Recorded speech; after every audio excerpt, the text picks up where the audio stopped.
कई साल पहले जब ब्रिटिश काल का समय था तो अंग्रेजों का पूरे भारत पर कहर था। उनके कहर से सभी भारतवासी दुखी थे। जो कोई भी उनके खिलाफ बगावत करता तो वो उसे बदबूदार जेल में बंद करते थे और पूरे शरीर पर कोड़े बरसाते और उन पर खूब जुल्म करते। ऐसे ही एक दिन, आखिर कब तक हम इन अंग्रेजों की हुकूमत के गुलाम बने रहेंगे? 10 साल से इस बदबूदार जेल में सड़ रहे हैं। 10 साल बाद आखिरकार परसों हमें आजादी मिल ही जाएगी, लेकिन हम बाहर जाकर करेंगे क्या? मैं तो अपने बच्चों से जाकर मिलूंगा सबसे पहले। 10 साल में तो मेरे बच्चे बहुत बड़े हो चुके होंगे। 1 दशक हो गया मुझे उन्हें देखे हुए। झूठे आरोपों में फंसने के कारण मोहन और रंजन को जेल में कैद कर लिया गया था। 10 साल तक सजा भोगने के बाद आज उनके छूटने का दिन था। चलो, आज तुम्हारी सजा खत्म हुई। अब मैं उम्मीद करता हूं कि तुम कभी भी कोई गुनाह नहीं करोगे और ना ही वापस कभी जेल में जाओगे।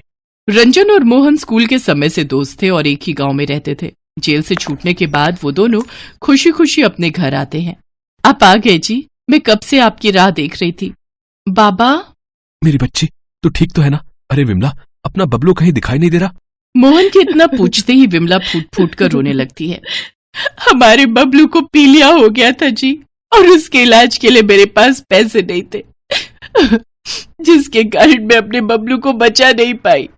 लोग हमारी मदद करने की जगह हमें एक अपराधी का परिवार कहकर ताने मारने लगे और उन्होंने भी हमारी कोई मदद नहीं की। मेरा बबलू, ये नहीं हो सकता। मोहन किसी तरह खुद को संभालता है। अगले दिन मोहन और रंजन काम की तलाश में जाते हैं, लेकिन उन्हें कोई भी काम देने को तैयार नहीं था, जिसकी वजह थी उन दोनों का जेल में रह कर आना। पूरा कस्बा, गांव, शहर सब छान लिया, लेकिन कहीं भी कोई काम नहीं है। काम की कमी नहीं है मोहन, लेकिन सच बात तो यह है कि कोई भी हमें अपराधी समझकर काम नहीं देना चाहता। रंजन, वो देखो, वहां एक ढाबा है। अब यही हमारी आखिरी उम्मीद है। क्या पता वहां हमें कोई काम मिल जाए। रंजन और मोहन को वहां से भी निराशा ही हाथ लगती है और वो खाली हाथ घर लौट आते हैं। ऐसे ही कुछ दिन बीत जाते हैं, लेकिन उन दोनों को कहीं भी कोई काम नहीं मिलता। ये सब हमारे जेल जाने के कारण हुआ है। ना हम जेल जाते और न ही हमारे साथ ये सब होता। चलो तो फिर उसी जेल। रंजन और मोहन गुस्से में जेल पहुंचते हैं और उस ब्रिटिश अधिकारी से मिलते हैं। तुमने हमें झूठे आरोप में 10 साल तक जेल में रखा, जिसकी वजह से हम दोनों की हर जगह बदनामी हुई और हमें कहीं भी कोई काम नहीं मिल रहा, और हमारा परिवार बेचारा गरीबी और भुखमरी से मर रहा है। कुछ भी हो, हमें काम दो। मैं तंग आ गया हूं तुम जैसे कैदियों से, जो यहाँ आकर हमसे काम की भीख मांगता है। क्या हमारे जैसे और भी हैं? मोहन और रंजन उन सभी कैदियों की खोज में लग जाते हैं और 1 हफ्ते के अंदर वो उन सभी को ढूंढ निकालते हैं जो उस जेल से सजा काट कर गए हुए होते हैं। जेल से छूटने के बाद हम सभी बेरोजगार घूम रहे हैं, लेकिन अगर हम सब एक साथ मिलकर काम करें तो हम सब एक नया मुकाम हासिल कर सकते हैं। लेकिन मोहन भैया, हम करेंगे भी क्या? ना तो हमें कुछ काम आता है और ना ही उतने पैसे हैं कि हम किसी काम पर लगा सके। बिल्कुल सही। और तो और समाज ने भी हमको ठुकरा दिया है। ना ही कोई हमें काम देगा और ना ही कोई उधार। तुम सबको खाना खाने के अलावा भी कोई काम आता है या नहीं? आता है ना साहब, ये अपना हरिया खाना बड़ा अच्छा बना लेता है। क्या कहा तुमने? खाना बनाना? फिर तो हम इसके हुनर का इस्तेमाल कर सकते हैं। लेकिन वो कैसे मोहन? एक ढाबा खोलकर।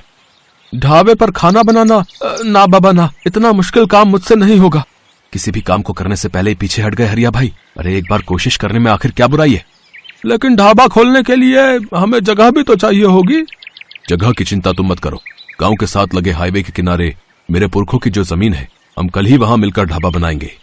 रंजन और मोहन हाईवे किनारे बसी जमीन पर बांस की लकड़ियों से एक ढाबा बनाते हैं। साथ ही उसे एक जेल जैसा लुक देते हैं और उसे बड़े ही अच्छे ढंग से तैयार कर देते हैं। कुछ ही दिनों में उनका जेल वाला ढाबा चलने लगता है। हाईवे पर चलने वाली ज्यादातर गाड़ियां और वाहन बिना उस ढाबे पर रुके आगे नहीं बढ़ते थे। दरअसल जिस जमीन पर ढाबा बना था उसमें कुछ जादुई शक्तियां दबी हुई थी, जिस वजह से उस ढाबे में जो भी खाना खाने आता वो दोबारा जरूर आता। एक बार शहर से एक बड़ा बिजनेसमैन उनके ढाबे पर आकर रुका।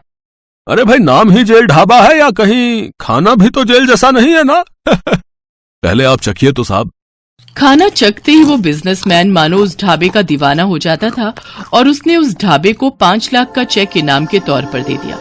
मोहन और उसके साथी अपनी इस कामयाबी से बहुत खुश थे। उनकी और उन सबके परिवार वालों की माली हालत काफी ठीक हो गई। दूसरी तरफ ब्रिटिश जेलर के कानों तक उस ढाबे की खबर पहुंच गई। क्या जेल के नाम पर ढाबा? उन कैदियों की इतनी मजाल? एक काम करो, खाने में नशे की मिलावट करने के जुर्म में उन सबको अरेस्ट कर लो। अब एक और झूठे जुर्म में उनको 10 साल के लिए अंदर डालूंगा। अगले दिन ब्रिटिश अधिकारी नशे की पुड़िया मिलने के झूठे आरोप में उन्हें अरेस्ट कर लेता है। तुम सबको मैं खाने में नशा मिलाने के जुर्म में अरेस्ट करता हूँ। तुम लोग जेल में सड़ने के लायक ही हो। तभी वहाँ गांव के सभी लोग इकट्ठे हो गए और उन अधिकारियों को वहाँ से जाने के लिए कहने लगे। तुम लोग चले जाओ यहाँ से। अगर हमारे इन बच्चों को या इनके ढाबे को कोई नुकसान पहुँचाया तो हमसे बुरा कोई नहीं होगा। ओए बुड्ढे, बड़ी जुबान चलाता है। हाँ, रुक, अभी बताता हूँ मैं तुझको। जैसे ही वो पुलिस वाला उन्हें मारने के लिए आगे बढ़ता है तो अचानक से हवा में उड़ते हुए डंडों से उनकी पिटाई होने लगती है और वो सभी पुलिस वाले हाथ जोड़कर कहते हैं, माफ कर दीजिए हमें। अब ये गलती मैं दोबारा नहीं करूंगा। लेकिन मुझे एक बात समझ नहीं आई, डंडों से उनकी पिटाई खुद ब खुद कैसे होने लगी? मोहन, हम जादुई शक्तियां हैं जो इस ढाबे की जमीन में बसी हैं। जब तक ये ढाबा यहाँ है तब तक कोई भी तुम्हारे इस ढाबे को नुकसान नहीं पहुंचा सकता और न ही तुम सबको इस काम में कभी कोई घाटा होगा। जादुई शक्तियां, आपका बहुत बहुत शुक्रिया। सभी गांव वालों ने मिलकर एकता से उनका सामना किया और उन पुलिस वालों को वहां से भगा दिया। गांव वालों के मन में अपने लिए इतना प्यार देखकर मोहन और उसके साथियों की आंखें भर आई। अब वो खुश थे कि अब उन्हें भी समाज में वही इज्जत और वही प्यार मिल रहा है जिसकी वो उम्मीद कई साल पहले खो चुके थे।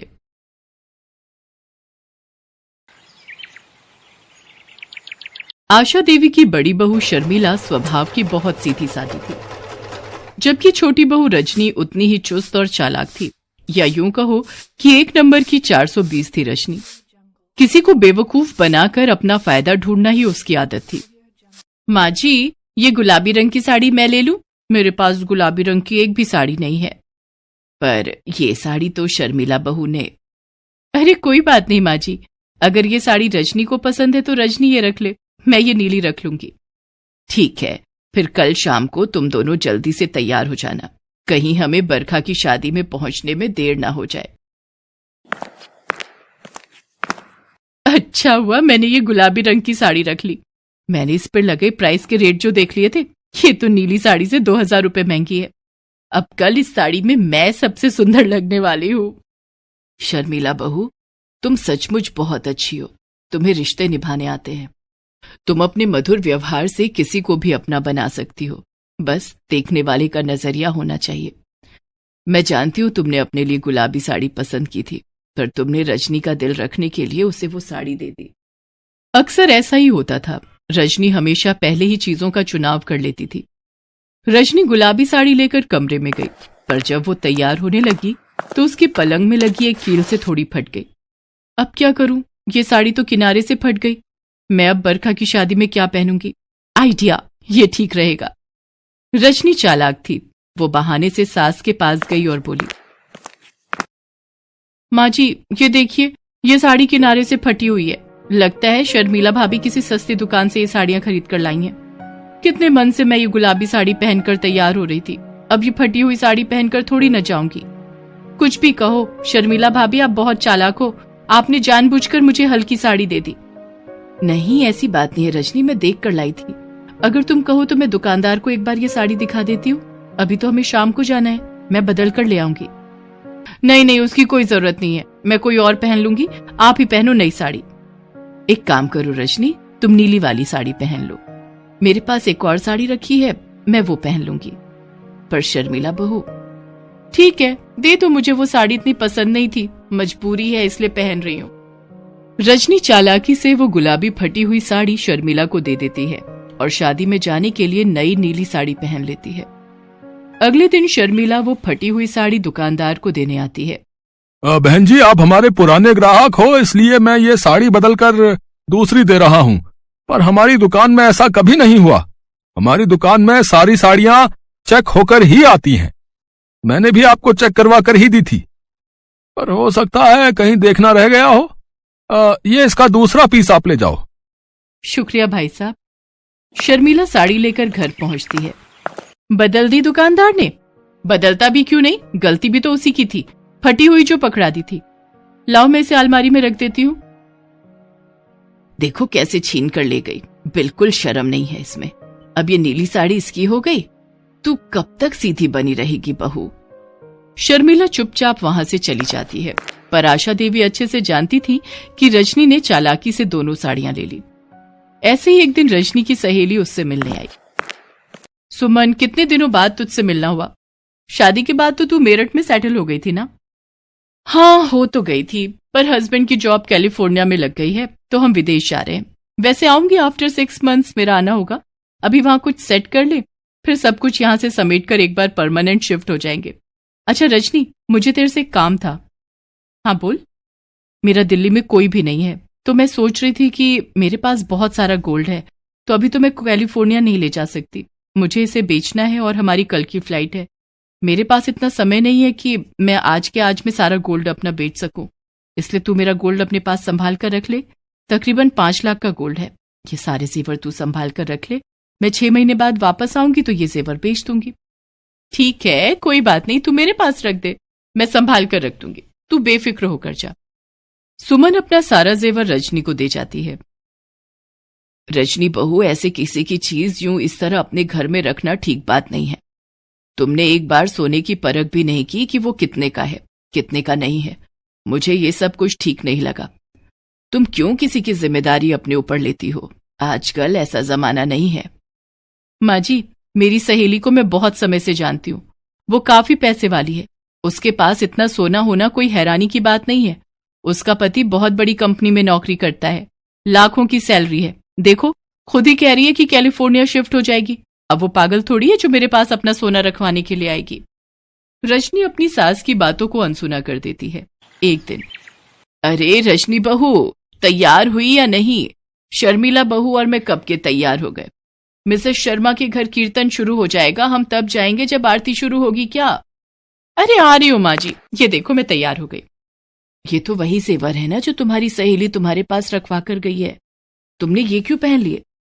अरे तो क्या हुआ माँ जी, कौन सा वो अभी लेने आ रही है? अभी अगले हफ्ते आना है उसने। 5 महीने से ऊपर हो गए मेरे पास ये जेवर संभाले हुए। अब एक बार पहन भी लूंगी तो क्या बिगड़ जाएगा। रजनी अपनी सास और जेठानी के साथ पड़ोस में कीर्तन में जाती है। सब लोग रजनी की तरफ ही देख रहे थे क्योंकि उसने बहुत सारे जेवर पहने हुए थे। उन्हीं में से एक महिला रजनी से जेवर के बारे में पूछती है। अरे वाह रजनी, जेवर तो तूने बड़े अच्छे पहने हैं। असली सोने के हैं क्या? तो और क्या, कोई आर्टिफिशियल थोड़ी पहनूंगी, असली सोने के हैं, नए बनवाए हैं मैंने। अगर आप बुरा ना माने तो एक बात कहूँ, ये जेवर सोने की नहीं है, ये तो आर्टिफिशियल ज्वेलरी है। जरूर आपको किसी सुनार ने लूट लिया। ये कैसी बातें कर रही हैं आप मेरे सोने के जेवर को आर्टिफिशियल ज्वेलरी बता रही हैं? मैं एक सुनारिन हूँ, बचपन से सोने में खेली हूँ। मुझे अच्छी खासी सोने की परख है। मैं देखते ही पहचान जाती हूँ कि सोना है या पीतल। काफी देर तक रजनी उस महिला से बहस करती रही और आखिर वो एक सुनार के पास पहुंची, पर सुनार ने भी जेवर नकली होने का दावा किया। सुनार की बातें सुनकर रजनी घबरा जाती है। उसकी सास और शर्मिला भी परेशान हो जाती है। रजनी सुमन को फोन पर सारी बात बताती है। उसकी बातों को सुनकर सुमन इंडिया लौटती है।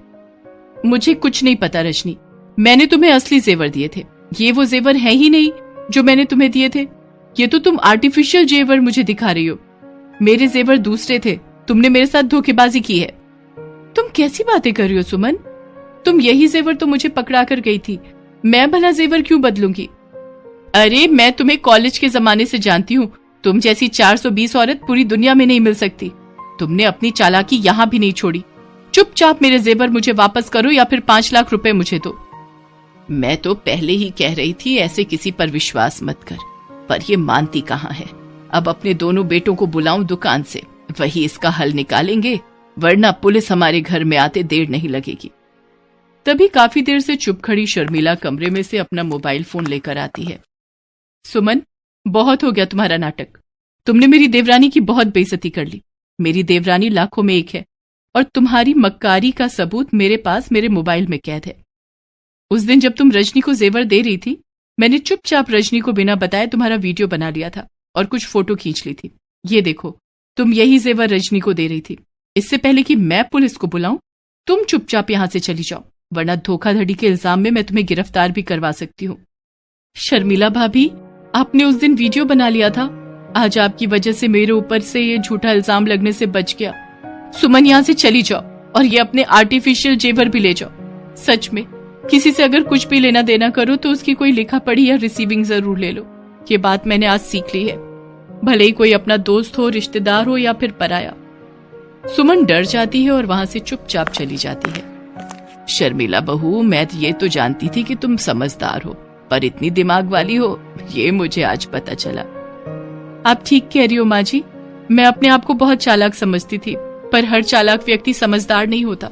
कभी कभी इंसान का घमंड उसे मार देता है। सॉरी माँ जी, सॉरी शर्मिला भाभी, आज के बाद मैं कभी भी ऐसा कुछ नहीं करूंगी जिससे इस परिवार पर कोई आंच आए। रजनी आशा देवी और शर्मिला से माफी मांगती है। जब आशा देवी के दोनों बेटों को भी इस बारे में पता चलता है तो वो भी बहुत खुश होते हैं, क्योंकि शर्मिला ने इस बात को समझदारी से खुद ही सुलझा लिया। रजनी भी उस दिन से अपनी सास और जेठानी से मेल मिलाप से रहने लगी।